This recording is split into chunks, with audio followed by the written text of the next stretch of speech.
Hello friends, Radhe Radhe. हमारे YouTube channel SK technical Bhusawar में आपका स्वागत है। आज की इस वीडियो में हम बताएंगे 3 पेज स्टार डेटा स्टार्टर से जो ऑल वाला स्टार्टर होता है उससे हम ऑटो स्विच को कनेक्ट कैसे करें। और हमारे पास ये शक्ति कंपनी का ऑटो स्विच है और ज्योति कंपनी का 3 पेज स्टार्टर है। और आप इस वीडियो की हेल्प से आप किसी भी कंपनी के स्टार्टर को किसी भी कंपनी के ऑटो स्विच से कनेक्ट कर पाएंगे। और हमारे चैनल पर आप पहली बार आएँ तो हमारे चैनल को सब्सक्राइब जरूर कर लें।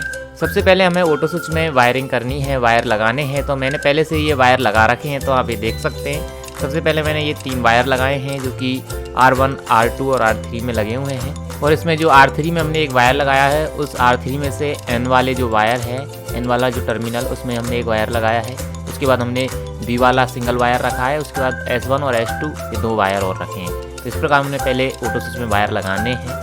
अब हम इसमें जो सप्लाई के 3 वायर हैं R1, R2, R3, इन तीनों वायरों को हम स्टार्टर में जो R1, R2 और R3 की जो लाइन आ रही है L1, L2, L3 की, इन तीनों वायरों में हम लगाएंगे। तो जो सप्लाई हमारी स्टार्टर में आ रही है वो इन तीनों वायरों में आ रही है। जो येलो वाले वायर हैं, इन तीनों टर्मिनलों में हम इन तीनों वायरों को लगाएंगे। तो सबसे पहला जो टर्मिनल है उसमें हम R1 को लगाएंगे, उसके बाद R2 को,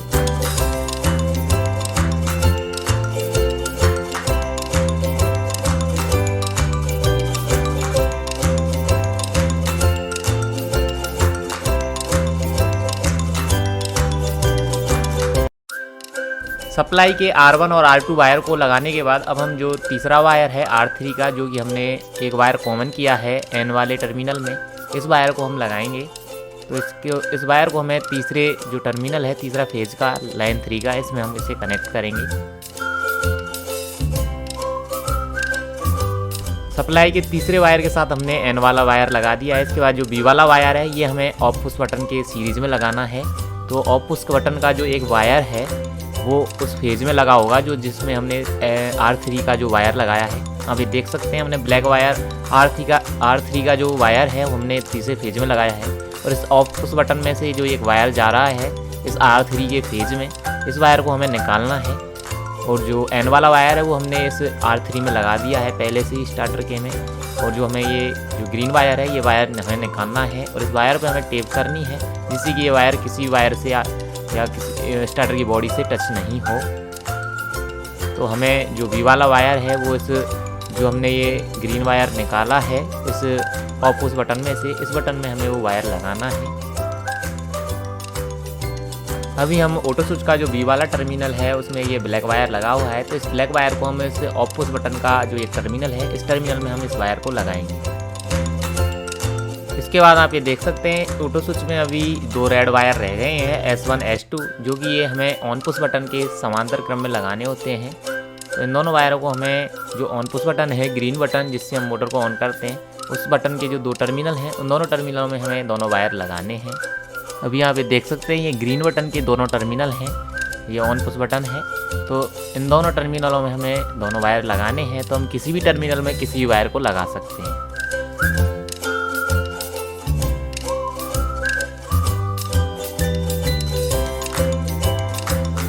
ऑटो स्विच के सभी वायरों को कनेक्ट करने के बाद अब हम इसमें सप्लाई को ऑन करके देखते हैं। तो इसके जो किटकैट फ्यूज हैं उनको मैं लगा देता हूँ, इसकी सप्लाई को ऑन कर देता हूँ। अभी यहाँ पे देख सकते हैं हमने सप्लाई को ऑन कर दिया है और हमारे ऑटो स्विच में ये रेड एलईडी ऑन हुई है। इसमें फेज फॉल्टी की एलईडी ऑन हुई है, जो कि ये एलईडी ऑन नहीं होनी चाहिए थी, क्योंकि हमारे जो तीनों फेज हैं वो प्रॉपर तरीके से आ रहे हैं। तो ये फेज फॉल्टी की जो एलईडी है तब ऑन होती है जब तीनों फेजों में से एक फेज नहीं आ रहा होता। और इसमें जो टाइम डिले की एलईडी है नीचे येलो वाली, जब हम इसमें सप्लाई ऑन कर देते हैं उसके बाद ये टाइम डिले की एलईडी ऑन होती है येलो एलईडी। उसके बाद 1 मिनट बाद ये जो मोटर ऑन वाली ग्रीन एलईडी है ये ऑन हो जाती है। तो अब ये फेज फॉल्टी की एलईडी ऑन हो रही है और हमारे तीनों फेज सही तरीके से आ रहे हैं। तो इसके लिए हमें इसमें से 2 फेज हमें चेंज करने होंगे। इस प्रकार की आपको समस्या देखने को मिलती है कि जो फेज फॉल्टी की एलईडी है वो हमारे तीनों फेज प्रॉपर तरीके से आ रहे हैं तब भी ये फेज फॉल्टी की एलईडी ऑन है, या जो टाइम डिले की एलईडी है वो ऑन रहती है, जो मोटर ऑन वाली एलईडी ग्रीन एलईडी ये ऑन नहीं हो पाती है। तो इसके लिए हमें 2 फेज चेंज करने होते हैं। तो हम अभी 2 फेजों को चेंज कर लेते हैं। तो हमें स्टार्टर में से जो R1 और R2 वायर हैं ऑटो स्विच के वही चेंज करने हैं। R3 वायर को हमें छेड़ना नहीं है, जो R3 वायर है उसे हमें चेंज नहीं करना है। तो हम R1 और R2 को आपस में चेंज कर देंगे।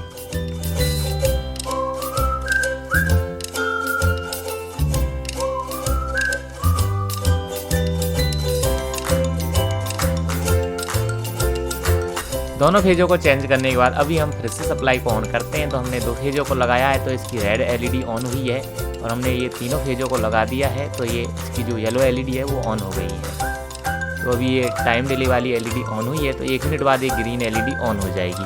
तो कई ऑटो स्विच में क्या होता है कि जो उसमें 2 एलईडी होती है, एक ग्रीन एलईडी मोटर ऑन के लिए और एक टाइम डिले एलईडी होती है रेड एलईडी। तो उसमें अगर रेड एलईडी 1 मिनट के बाद बंद नहीं होती, 1 मिनट के बाद जो मोटर ऑन की एलईडी है ग्रीन एलईडी वो ऑन नहीं होती, तो उसके लिए हमें वापस फेज चेंज करने होते हैं। तो हमारे ऑटो स्विच में ये फेज फॉल्टी की एलईडी थी, इसलिए हमें वापस हम फेज चेंज किए थे। तो अभी हम इसको देखते हैं 1 मिनट बाद इसकी जो ग्रीन एलईडी है वो ऑन होती है या नहीं।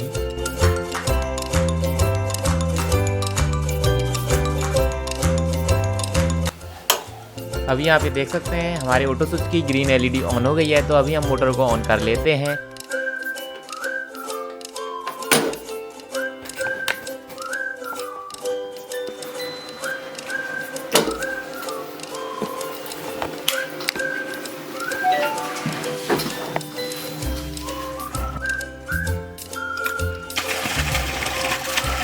और फ्रेंड्स, आपको 3 फेज स्टार्टर से रिलेटेड कोई भी प्रॉब्लम हो तो हमें कमेंट बॉक्स में कमेंट कीजिए, हम उसका रिप्लाई ज़रूर देंगे।